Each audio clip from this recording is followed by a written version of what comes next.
전쟁터에 있어서는 안 될 사람, 오늘 말씀 제목입니다. 승리하는 신앙생활을 위해서 승리하는 목회, 저는 목회에 승리해야 되고 여러분은 신앙생활에 승리하셔야 돼요. 여러분과 제가 승리해야 가문에 영광이 있습니다. 제가 여러분을 위해서도 목회 승리해야 되겠지만 두 아들을 위해서, 백씨 가문을 위해서, 한씨 가문을 위해서라도 제가 목회에 승리해야 됩니다. 여러분은 신앙생활에 꼭 승리하시기를 바랍니다. 신앙생활 승리를 위해, 목회 승리를 위해 우리가 놓치지 않아야 될 개념, 영적 전투입니다. 우리가 예수님을 믿기로 한 순간부터 사탄의 표적이 됩니다. 목사의 경우는 신학교에 입학한 순간부터 얼마나 공격이 있는지 몰라요. 똑같은 대학원인데 신학대학원이 그렇게 힘들어요. 그래서 중간에 휴학한 사람도 많고 돌아간 사람도 많고 그 안에서 별의별 일이 다 있습니다. 한 사람이 죄종으로 세워지면 역사가 바뀔 것을 아는 마귀가 그렇게 방해를 하는 겁니다. 바울은 이 부분을 정확하게 알고 가르쳤어요. 에베소서 6장 12절, 우리의 씨름은 혈과 육을 상대하는 것이 아니요 통치자들과 권세들과 이 어둠의 세상 주관자들과 하늘에 있는 악의 영들을 상대함이라. 치열한 전투가 시작이 됩니다. 베드로 사도도 이 부분을 가르쳤지요.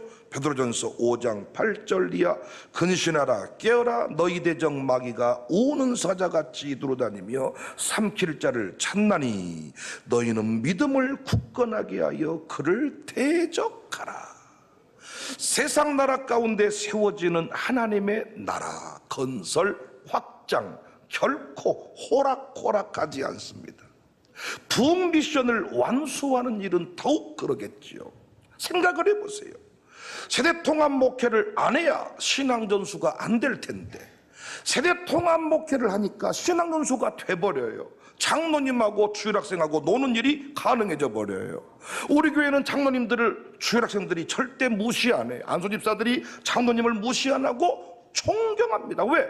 통합하니까. 어떻게 이번에도 우리 협동교육자회 우리 목사님들과 어떻게 우리 주일학생들까지 한 공동체를 이루어서 아름다운 추억을 만들 수가 있냐고요.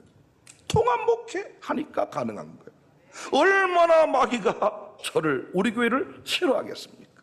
샬롬 스쿨을 안 세워야, 샬롬 스쿨 교육이 아니어야 서로 비교 경쟁하면서 공부 잘한 놈 못한 놈 이렇게 서로 경쟁하면서 막 열등감 가지고 살 것인데 세계적인 지도자라고 열등감이 없거든요. 다 1등이거든요. 이런 학교 하니까 얼마나 우리 아이들이 기세가 등등합니까? 마귀가 가만두겠습니까? 얼마나 우리 교회를 미워하고 저를 싫어하겠습니까?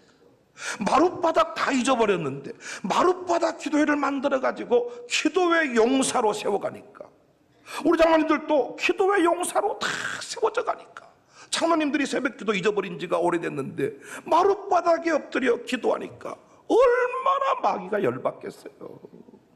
마룻바닥 처치 스테이를 만들어가지고 잔치집 영성을 전수하니까 마귀가 얼마나 싫겠습니까? 조상집처럼 죽을상을 하고 살아야 되는데 잔치집의 영성을 내보게 버리니까 얼마나 화가 나겠냐고요. 선교기업을 통해서 지역경제를 활성화시키고 우산동 완전히 별 볼 일 없는 동네라고, 완전히 망할 놈의 동네라고 사람들이 손사래를 치는데 우리가 행복한 동네로, 광주의 중심으로 지역경제 활성화, 이 동네 한번 돌아다녀 보십시오. 주중에 저희 교회 차 주차 대수가 얼마나 많은가.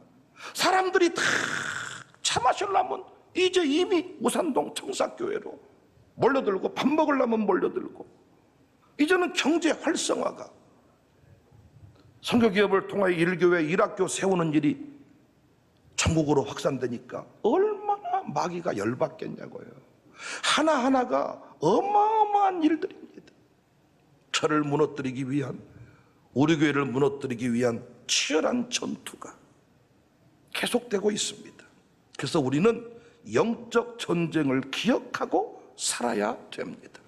오늘 본문은 이스라엘 백성이 가나안 땅을 정복하기 위해 전쟁을 준비하는 상황에서 주어지는 어떤 말씀들입니다.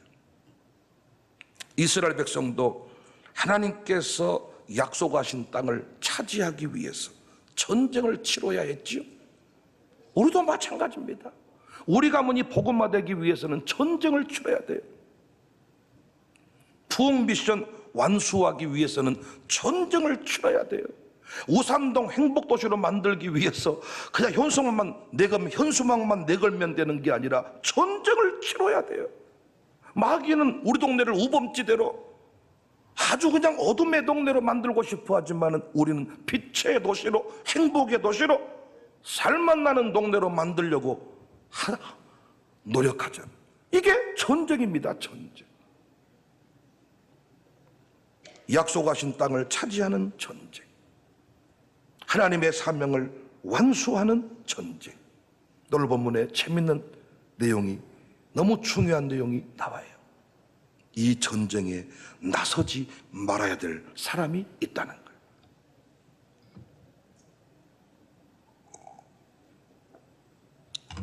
이런 사람들은 절대 전쟁터에 세우면 안 된다. 그러면 이 말씀은 우리에게 두 가지 교훈을 줄 수 있겠죠. 교회적으로는 이런 사람한테 일 맡기면 안 된다. 또 하나의 교훈은 싸우려거든 이 문제 극복해야 된다. 두 가지 관점에서 설교를 들으시면 될 것 같아요. 전쟁터에 있어서는 안 될 사람이 있다. 첫 번째, 두려워서 마음이 허약한 자. 8절입니다. 책임자들은 또 백성에게 말하 이르기를 두려워서 마음이 허약한 자가 있느냐. 그는 집으로 돌아갈지니 그의 형제들의 마음도 그의 마음과 같이 낙심될까 하노라. 부흥도 전쟁입니다. 여러분 가정의 행복도 전쟁입니다. 여러분의 사업의 번성도 전쟁입니다. 그런데 이 전쟁에 참여하면 안 될 사람이 있는데 두려워서 마음이 허약한 자. 교회적으로 이런 사람 일꾼 세우면 안 된다는 메시지일 것이고, 전쟁하려면 이거 극복해야 된다는 이야기란 말이죠. 대적은 항상 다수입니다. 이스라엘은 소수입니다. 대적은 말과 병거와 백성이 많은데 이스라엘은 기마병이 없고 오직 보병뿐입니다. 동시에 끊임없는 위험에 노출되어 있는데 가나안의 지리적인 위치가 그렇습니다.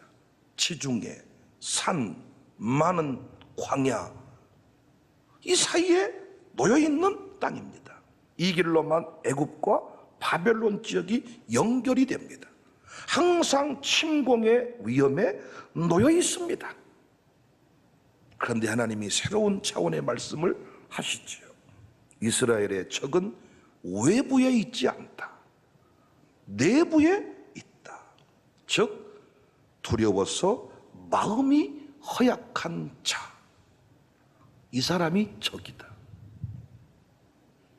하나님은 이미 말씀했습니다. 1절에 내가 나가서 적군과 싸우려 할 때에 말과 병거와 백성이 너보다 많음을 볼지라도 그들을 두려워하지 말라. 애굽 땅에서 너를 인도하여 내신 내 하나님 여호와께서 너와 함께 하신다. 3절에서도 말하여 이르기를 이스라엘아 들으라. 너희가 오늘 너희의 대적과 싸우려고 나왔으니 마음에 겁내지 말며 두려워하지 말며 떨지 말며 그들로 말미암아 놀라지 말라.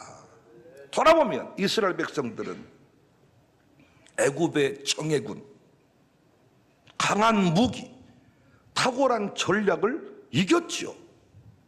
건널 수 없는 물을 건넜지요.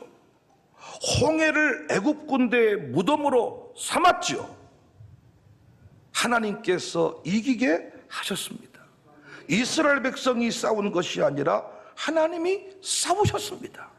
그래서 제사장들은 백성에게 말해야 합니다. 4절, 너희 하나님 여호와는 너희와 함께 행하시며 너희를 위하여 너희 적군과 싸우시고 구원하실 것이라 할 것이며. 목회하면서 늘 만나는 적은 외부의 적이 아닙니다. 두려워 허약해진, 마음이 허약해진 제 자신, 나. 두려워 마음이 허약해진 핵심 일꾼들. 결코 외부에 의해서 무너지는 것이 아니라 나로 인하여 담임 목사 곁에 서 있는 핵심 일꾼들로 인하여 사역이 무너지게 됩니다. 두려울 때 우리가 해야 할 일은 애굽의 기억입니다. 홍해를 건넜던 기억입니다.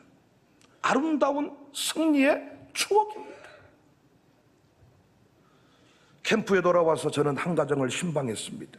생각지도 못한 암 판정을 받은 가정이었습니다.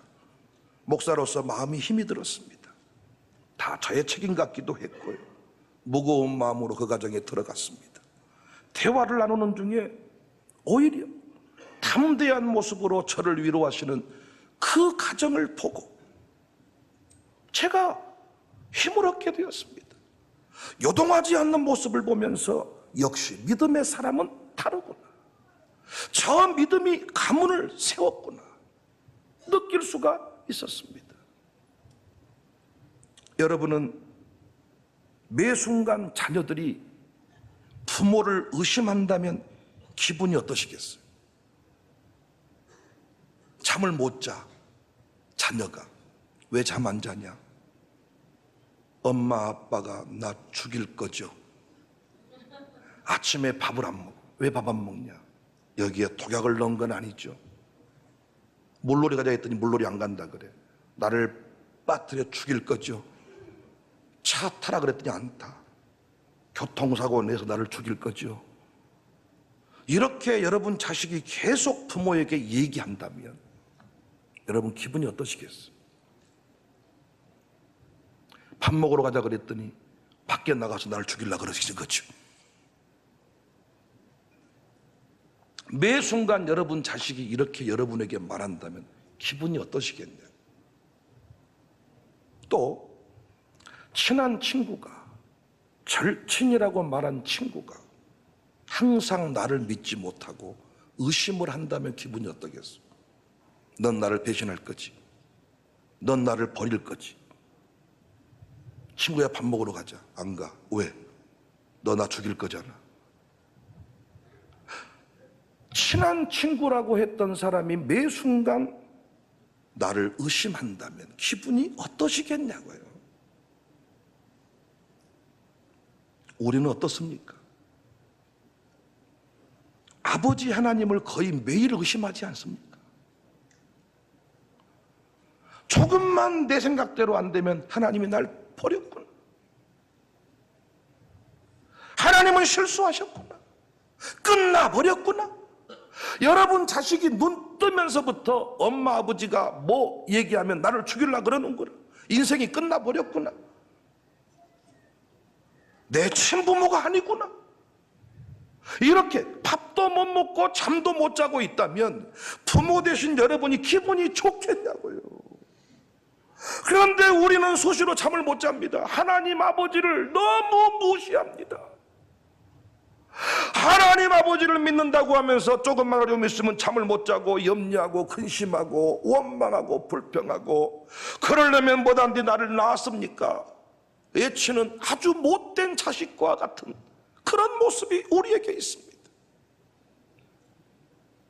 친구를 의심하면 친구가 가만히 있겠습니까? 친구야 나를 믿어라. 내가 너를 어떻게 믿는다냐? 내 기업을 뺏어갈 거지. 내 부인 뺏어갈 놈이야. 너는 나를 절대 도울 놈이 아니야. 등에 칼을 꼽을 놈이야. 이렇게 친구가 말한다면 약간 그 우울증, 정신병원에 데려가야 되지 않겠냐고요. 예수님이 우리를 뭐라고 말했어? 친구라 그랬잖아. 친구 대신 예수님을 우리는 아예 무시해버립니다. 아예 무시해버립니다. 두려워 마음이 허약한 자, 싸울 수 없다. 내려놓든지 마음을 강하게 하고 담대히 하든지. 마음이 허약한 채로는 창사교회 담임 목사 할 수 없다. 내려놓아라. 그래야 그 교회 산다. 아니거든 너의 마음을 강하게 하고 담대히 하든지.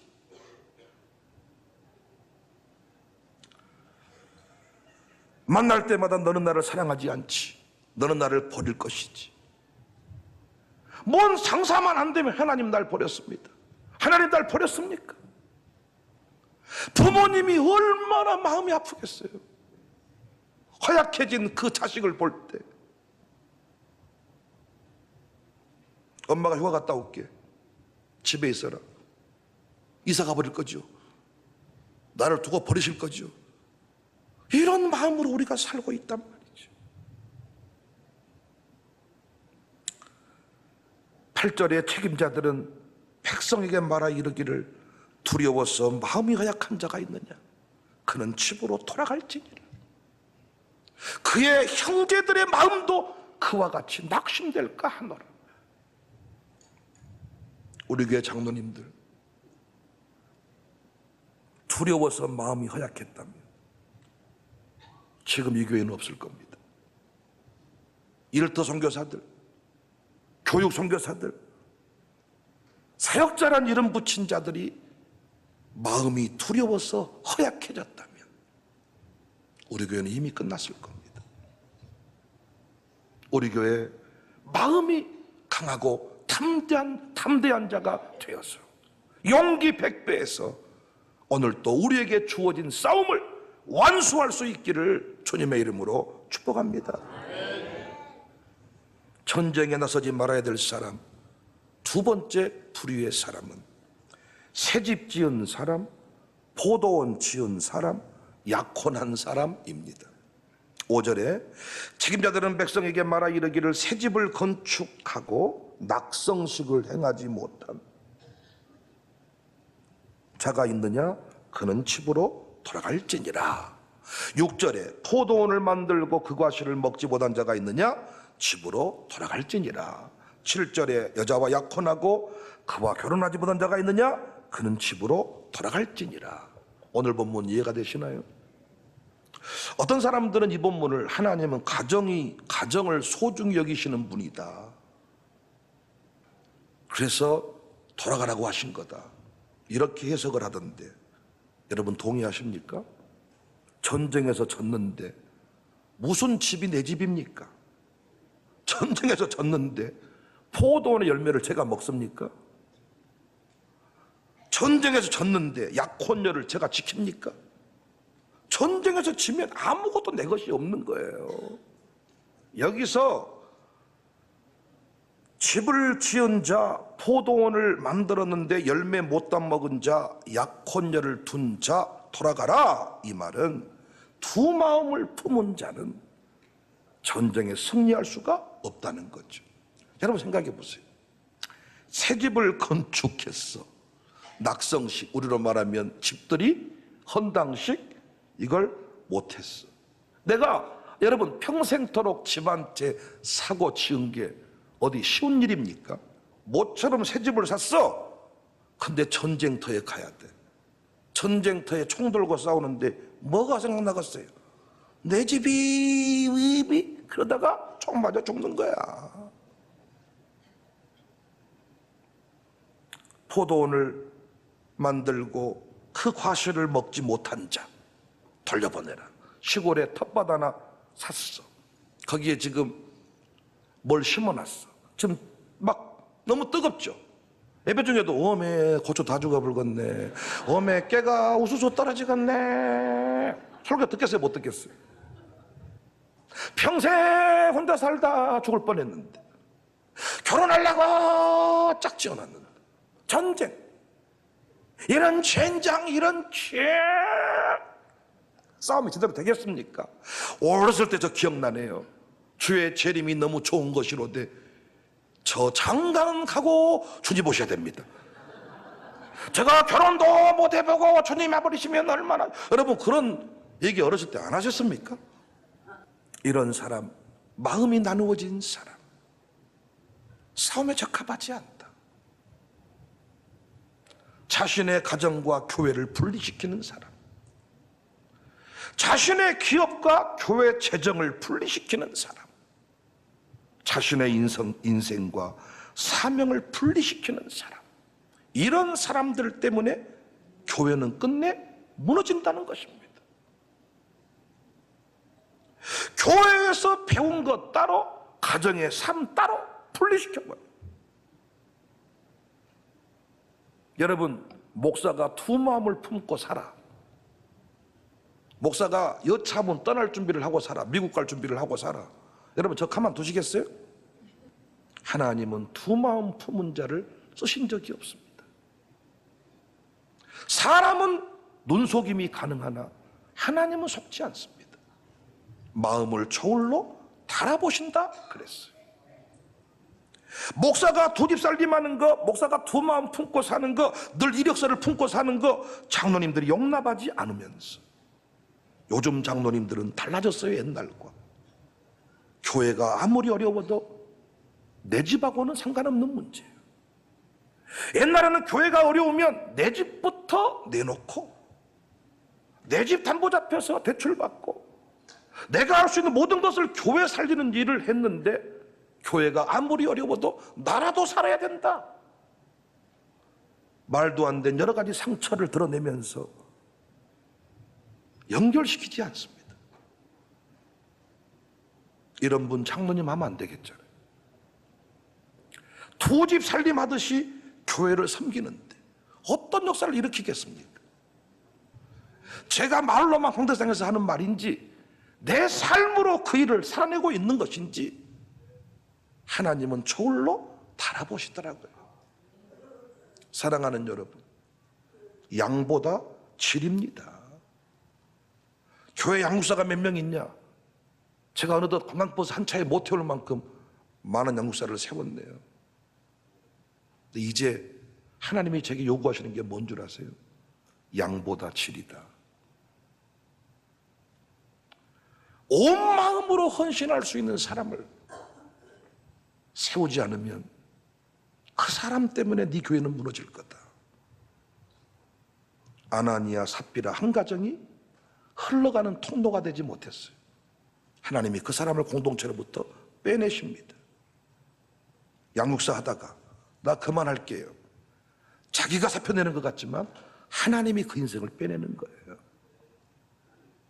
우리 공동체를 기억하시는 하나님께서 네 손에 있는 것이 무엇이냐? 두 렙돈입니다. 두 렙돈이라고 해본들 부자의 전재산, 부자의 한 기퉁이도 안 되죠. 근데 하나님은 전부를 받으시고 역사하신다는 것. 사랑하는 여러분, 두 집 살림하듯이 신앙생활 하지 마십시오. 절대 여러분 가정에 어떤 역사도 일어나지 않을 겁니다. 자녀 교육 따로, 교회 생활 따로 자녀 안 세워집니다. 교회 생활이 자녀 교육의 장입니다. 별도로 학원 보내지 않아도 교회 생활을 온 마음 다해서 하면, 아버지가 온 마음 다해서 교회 행사에 참여하면 아이들도 올 수밖에 없겠잖아요. 가정 따로, 교회 따로 자녀 세워지지 않습니다. 가정과 교회가 하나가 돼야 돼요. 가정교회 사역과 내 자녀 교육이 분리되어서는 안 돼요. 이 교회에 부흥시키는 것이 내 기업의 존재 이유가 될 때 여러분의 기업도 살아납니다. 그런데 내 기업 세운다고 교회 일을 소홀히 하는 거 맞지 않습니다. 말로만 사랑이 아니라 행함과 진실함까지, 마음만이 아니라 몸도 드릴 때 하나님이 우리를 승리케 하실 겁니다.